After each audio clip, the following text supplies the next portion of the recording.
were shocking to immigrants and family members of immigrants that we spoke to today. The Des Moines Register's Iowa poll showed 47% of Iowa Republicans likely to caucus agree with Trump's proposal that it would be a good way to deal with illegals, to round up 11 million immigrants here in the United States illegally and send them back to their home country.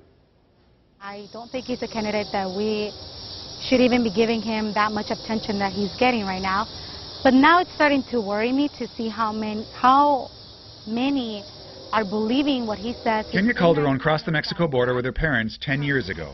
She attends Drake and has a renewable work permit, allowing her to work 3 summer jobs to pay for her education since she isn't eligible for school loans or health care or Social Security. If we wouldn't have come to this country, I don't know if my family and I would be alive right now. You can't have people just pouring into the country. The numbers show Donald Trump and his views on immigration make sense to many Americans. I'm so angry. I'm not happy about it. Talia is another Drake student with parents here illegally. She says the more traction the GOP frontrunner gets, the more attention he gets, and the more she worries about the what-ifs. What if he becomes the next president like the U.S.? What if my parents do end up getting deported? What if he ends up taking away my citizenship because my parents are undocumented? I asked Talia if she feels the nightly headlines the past month have altered how people view her as a Hispanic in Iowa. Yeah, no, definitely. And I'll be honest with you, it's happened here at Drake too.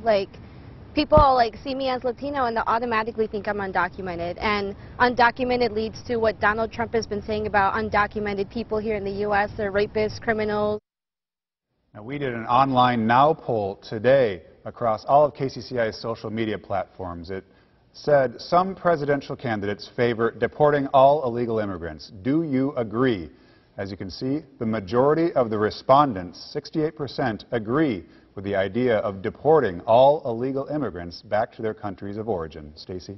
Thank you, Mark. Now, to vote in the KCCI Now poll, call or text this number, 515-200-1508. You can also vote on Facebook, Twitter, or kcci.com.